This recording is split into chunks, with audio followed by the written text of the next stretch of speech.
Upacara pengibaran bendera Sang Merah Putih Senin 3 Mei 2021 siap dimulai. Pemimpin upacara memasuki lapangan upacara.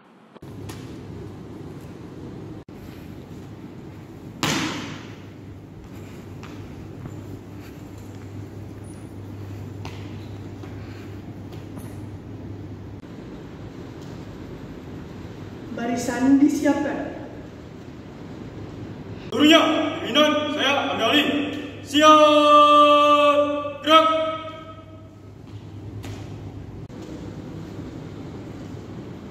Pembina upacara memasuki mimbar upacara. Kepada pembina upacara, hormat, gerak. Tegak, gerak. Laporan pemimpin upacara kepada pembina upacara bahwa upacara siap dilaksanakan.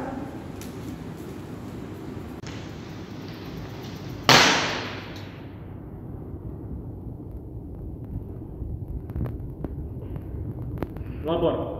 Upacara bendera Semak 2 Menabur Jakarta siap dilaksanakan. Laksanakan. Siap laksanakan.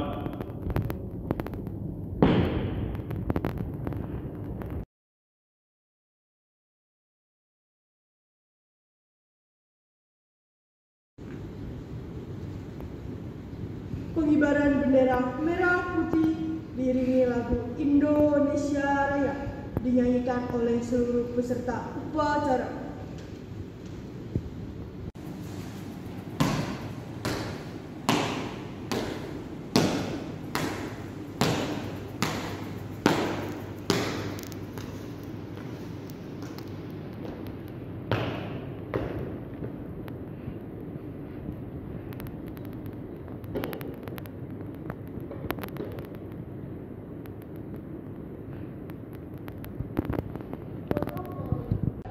Kepada bendera merah putih, hormat, gerak. Kepada bendera merah putih, hormat, gerak.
Tegak, gerak.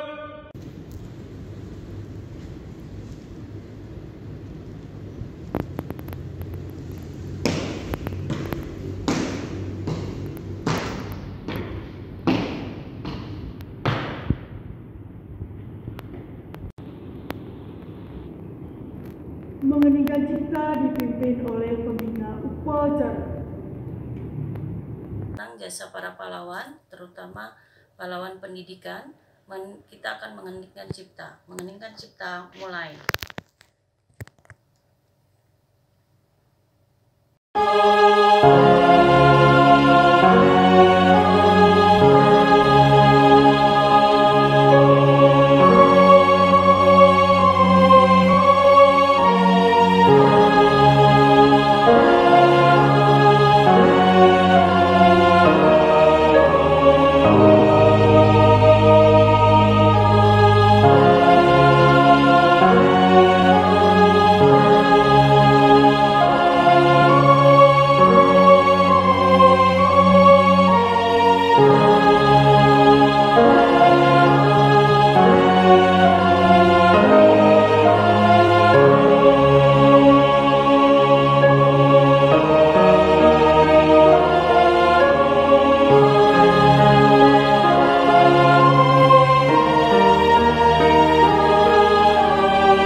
Pembacaan pembukaan Undang-Undang Dasar 1945.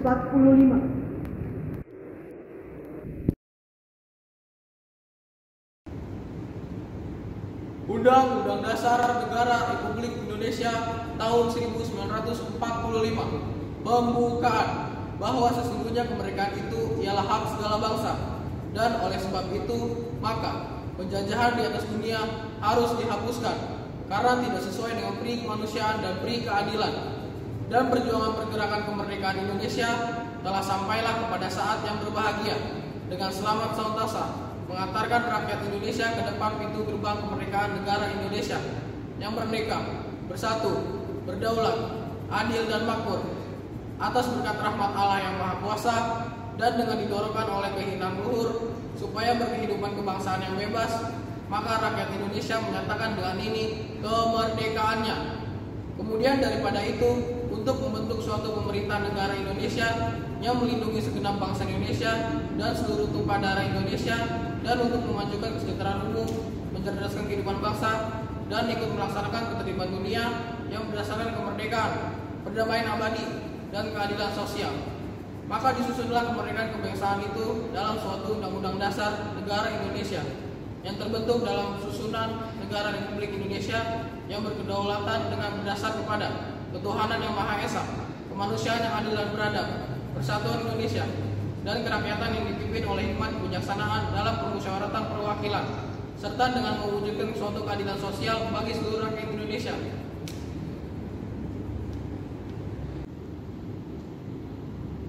Pembacaan teks Pancasila oleh pembina upacara diikuti oleh seluruh peserta upacara. Pancasila. 1. Ketuhanan yang Maha Esa. 2. Kemanusiaan yang adil dan beradab. 3. Persatuan Indonesia. 4. Kerakyatan yang dipimpin oleh hikmat kebijaksanaan dalam permusyawaratan perwakilan. 5. Keadilan sosial bagi seluruh rakyat Indonesia. Pembacaan teks janji siswa diikuti oleh seluruh siswa.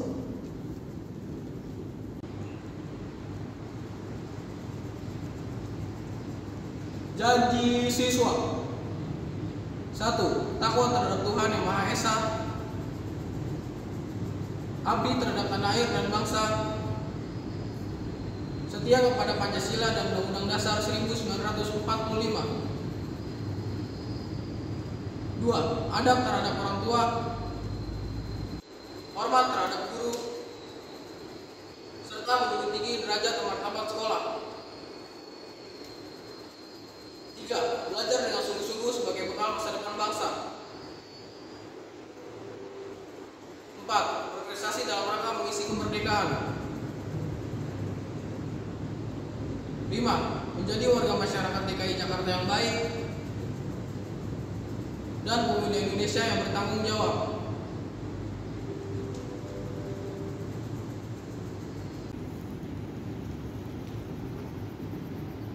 Amanat pembina upacara barisan diserahkan. Untuk amanat, istirahat di tempat. Gerak.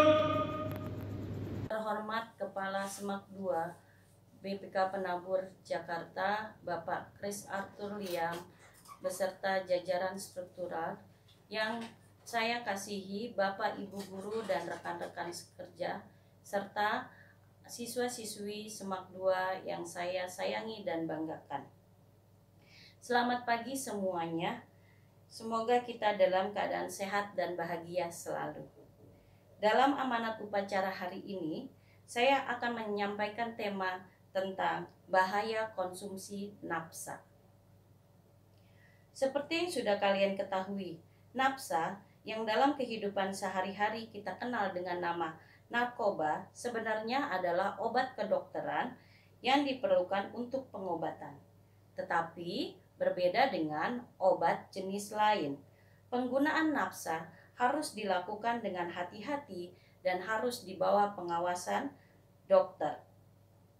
Nafsa merupakan obat yang berasal dari tanaman dan bukan tanaman, yaitu sintetik dan semi-sintetik, yang jika dimakan, diminum, baik dihisap maupun dihirup, dimasukkan dengan menggunakan suntikan ke dalam tubuh, dapat menurunkan kesadaran atau perubahan kesadaran, hilangnya rasa nyeri, dan dapat menimbulkan ketergantungan.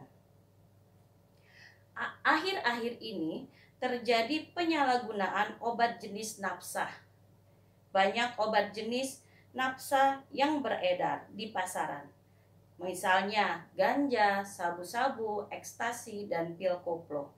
Penyalahgunaan obat jenis nafsa sangat berbahaya karena dapat mempengaruhi susunan syaraf, mengakibatkan ketagihan dan ketergantungan bagi pemakainya. Selain itu, nafsa menimbulkan perubahan perilaku, perasaan, persepsi, dan kesadaran. Seperti yang sudah ketahui juga, ada beberapa efek samping yang ditimbulkan apabila menggunakan nafsa. Yang pertama itu ada depresan.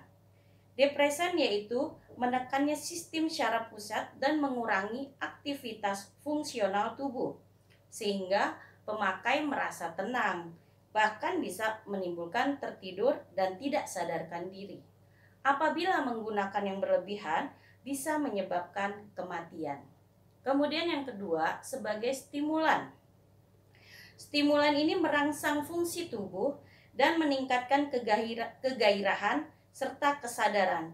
Jadi pemakai merasa memiliki energi yang lebih serta bersemangat tinggi.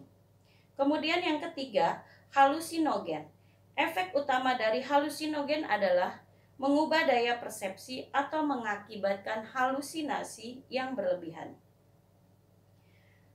Selain itu, pengguna narkoba yang secara terus-menerus atau melebihi takaran dapat mengakibatkan ketergantungan atau kecanduan. Secara umum, dampak kecanduan narkoba dapat terlihat pada fisik, psikis, maupun sosial seseorang. Kecanduan yang mengakibatkan gangguan fisik dan psikologi biasanya menyebabkan kerusakan pada sistem syaraf pusat dan organ-organ tubuh.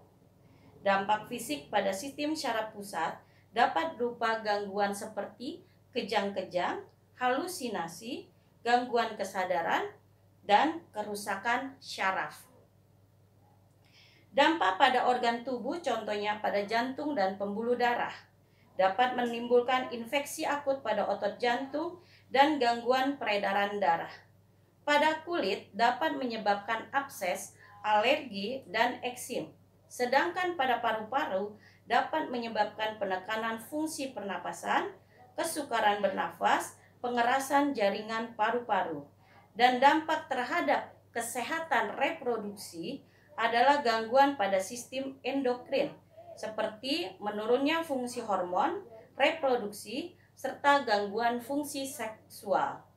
Di samping itu juga dapat menimbulkan gejala yang menyerupai infeksi virus seperti sakit kepala, mual-mual dan muntah, suhu tubuh meningkat, pengecilan hati, dan sulit tidur.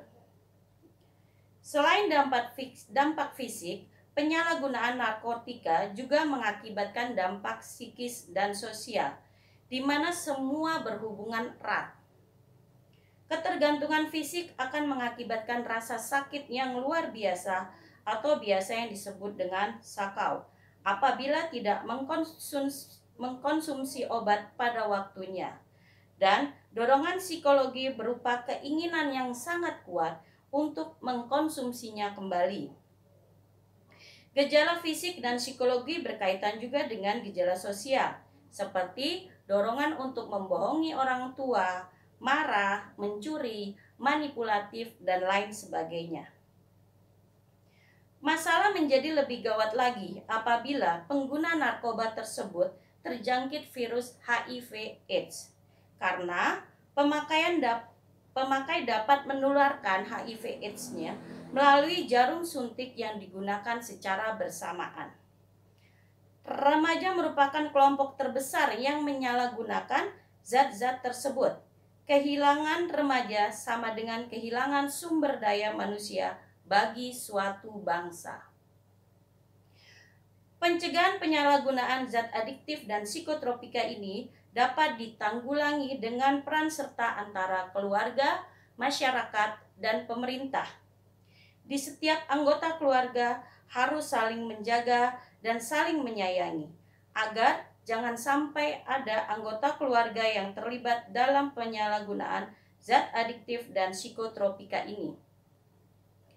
Ibu yakin dan percaya, kalian siswa-siswi SMAK 2 Penabur sebagai generasi muda yang memiliki tanggung jawab yang besar untuk masa depan bangsa ini dan sebagai manusia yang bertakwa kepada Tuhan Yang Maha Esa.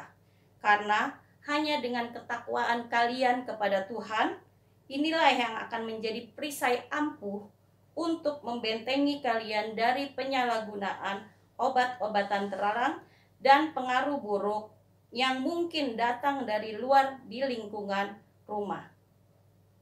Sekian amanat dari saya, semoga bermanfaat. Terima kasih dan selamat pagi. Tuhan memberkati. Barisan disiapkan. Siap! Gerak! Menyanyikan lagu wajib nasional, Satu Nusa Satu Bangsa, ciptaan Liberty Manik.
Pembacaan visi misi BPK Penabur diikuti oleh seluruh siswa.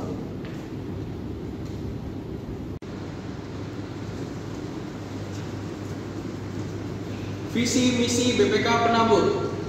Visi: menjadi lembaga pendidikan Kristen unggul dalam ilmu dan pelayanan. Misi: mengembangkan potensi peserta didik secara optimal melalui pendidikan dan pengajaran bermutu berdasarkan nilai-nilai Kristiani.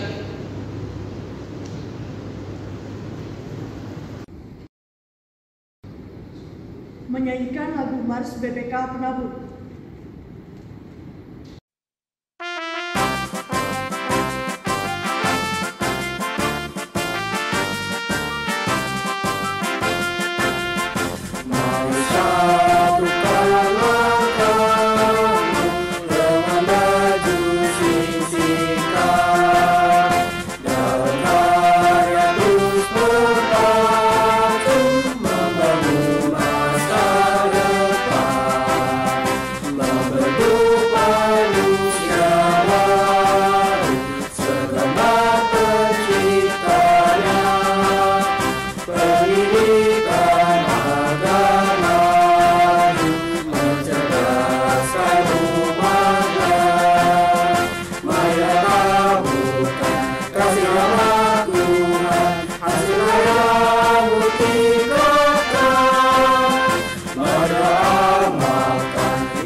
Selamat pagi hadirin sekalian.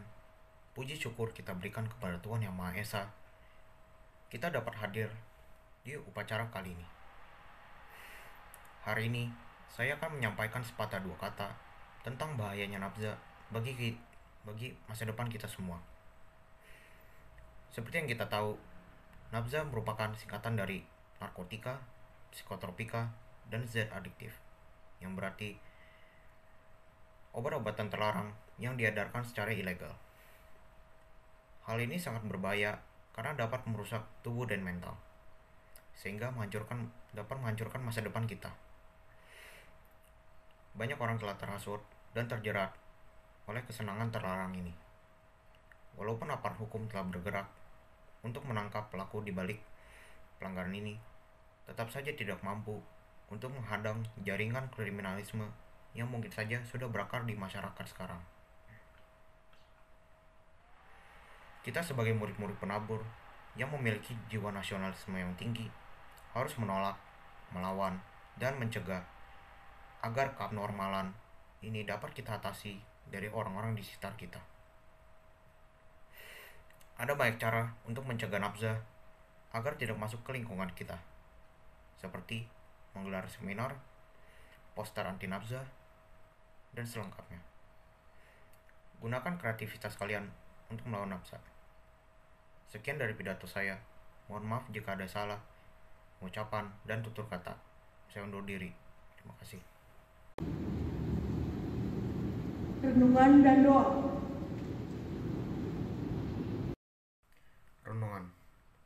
Aku milikmu, Yesus Tuhanku.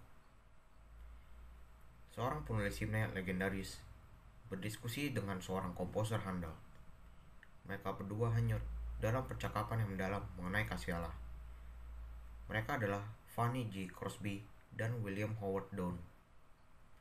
Mereka sepakat bahwa kedekatan hubungan dengan Tuhan dicirikan oleh tindakan meneladani Kristus. Percakapan itu tidak hilang begitu saja. Sebelum tidur, Crosby merenungkan percakapannya dengan Down. Perenungan itu menghasilkan sebuah lagu yang hingga kini sering kita nyanyikan, Aku Milikmu, Kidung Jemaat nomor 362. Lagu indah yang mengungkapkan kerinduan seorang manusia untuk hidup dekat dengan Tuhan.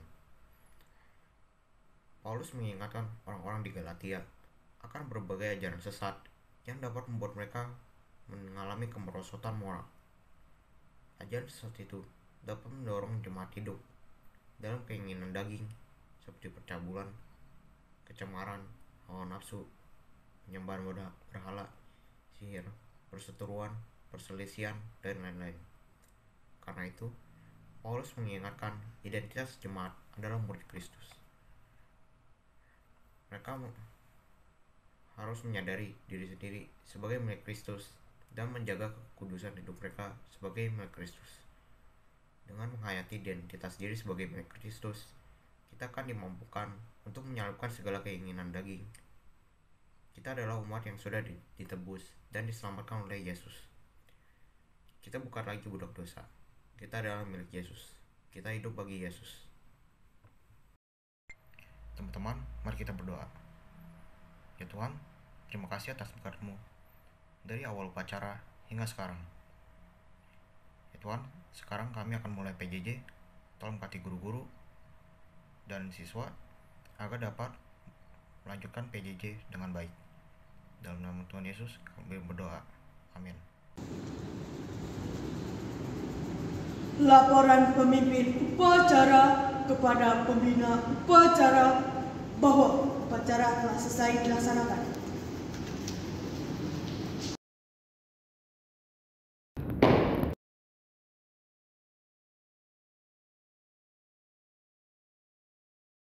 Lapor, upacara bendera telah selesai dilaksanakan. Bubarkan. Siap, bubarkan.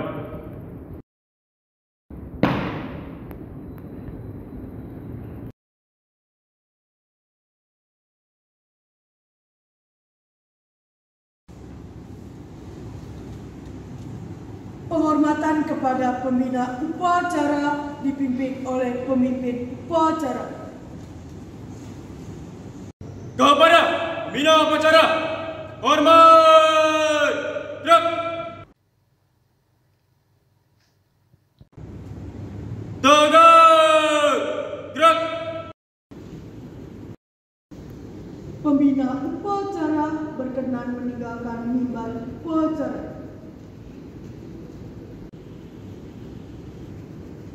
Pemimpin upacara meninggalkan lapangan upacara.